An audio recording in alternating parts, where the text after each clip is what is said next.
कर्ण के साथ बहुत लोगों की सहानुभूति रहती है और अगर कथा की शुरुआत करें कर्ण के जन्म से, तो तब राजकुमारी कुंती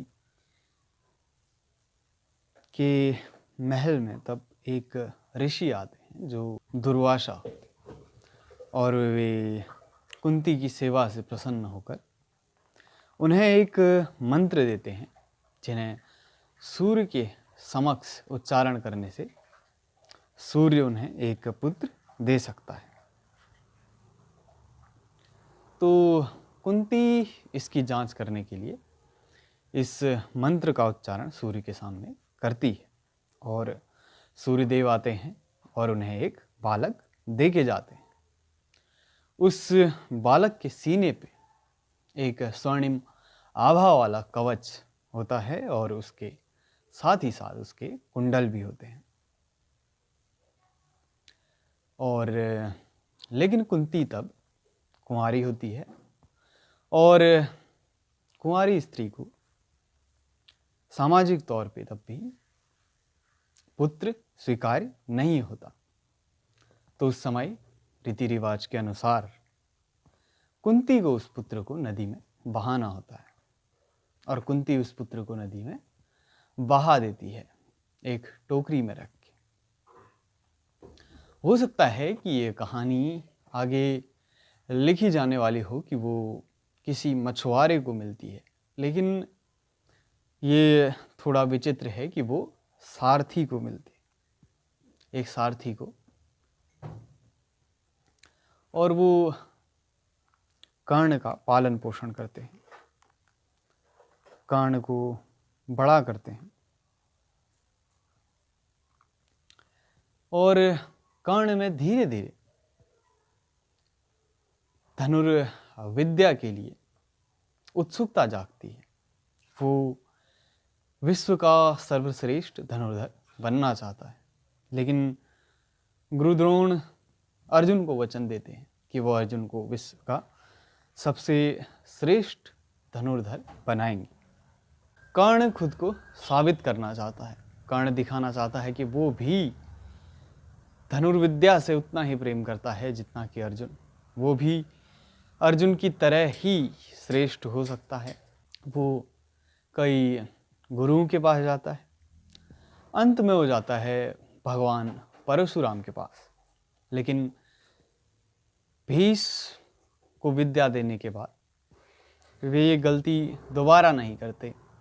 वे किसी भी क्षत्रिय कुल या किसी अन्य कुल के व्यक्ति को धनुर्विद्या या किसी प्रकार की विद्या देने से मना कर देते हैं, क्योंकि वो वचन इत्यादि से बंधे रहते हैं। इसलिए वो कहते हैं कि वो सिर्फ ब्राह्मण कुल के युवाओं को ही विद्या देंगे या सिर्फ अपने कुल के ही युवाओं को विद्या देंगे। तो इस बात पे कर्ण को अपनी धनुर्विद्या से लेना देना होता है, तो उनसे झूठ बोल देता है कि वो भी ब्राह्मण कुल से है। इस बात पे उसे विद्या देने के बाद भगवान परशुराम को बहुत क्रोध आता है और वो उसे श्राप भी दे देते हैं कि जब उसे अपनी विद्या की सबसे अधिक आवश्यकता होगी वो अपनी विद्या को अविस्मरण कर देगा। और कर्ण जब अपनी विद्या पूर्ण कर लेता है तब वो द्वंद्व के लिए राजकुमारों के बीच उतरता है।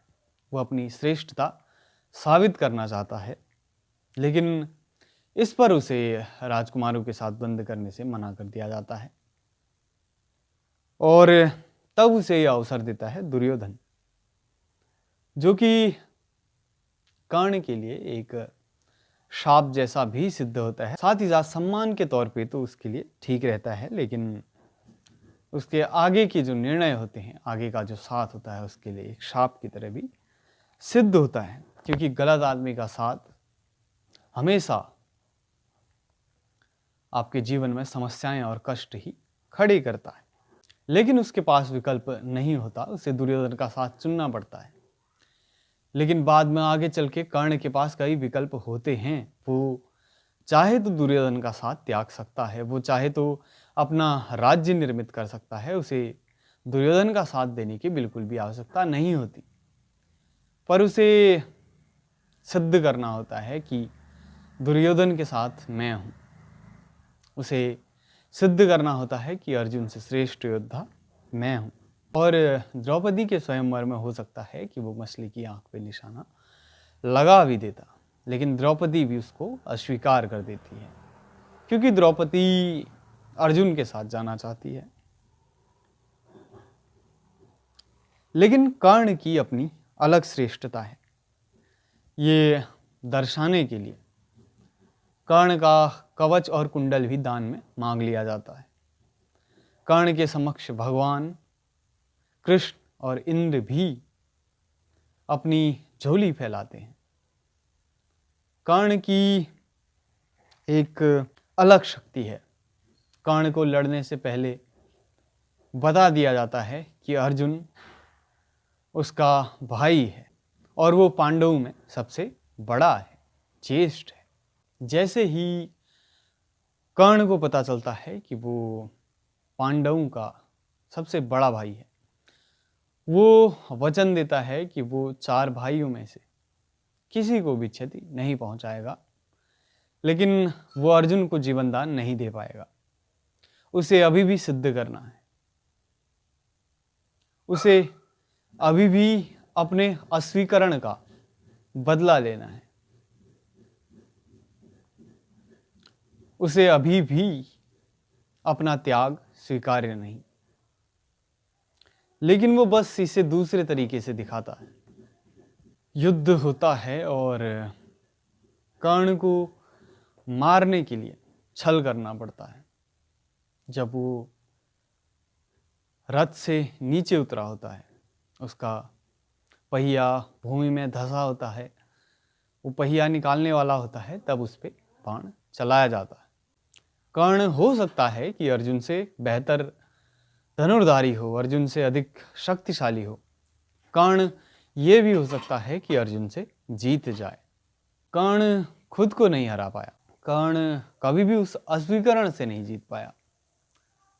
कहीं ना कहीं जिसे आमतौर पे एक हीन भावना कह दिया जाता है, कर्ण उससे आगे नहीं बढ़ पाता। अगर हम व्यवहारिक स्तर पे कर्ण का चरित्र देखें, वो बस हो सकता है कि वो प्रेम चाहता हो अपने भाइयों से, अपने मित्रों से, अपनी माँ से। कहीं ना कहीं वो इसे छुपाता है, वो इसे ढकता है, कभी अपनी ताकत से, कभी अपने आक्रोश से। लेकिन वास्तव में कर्ण को अर्जुन को हराना नहीं है। ना ही कर्ण को किसी के जैसा बनना है, ना ही कर्ण को अर्जुन से आगे निकलना है, ना ही विश्व का सबसे बड़ा धनुर्धर बनना है, ना ही उसे श्रेष्ठ बनना है। उसे बस खुद को जीतना है। उसे बस अपने अंदर से वो भावना मिटानी है। उसे बस अपने अंदर प्रेम से परिपूर्ण होना है। किसको हराता कर्ण?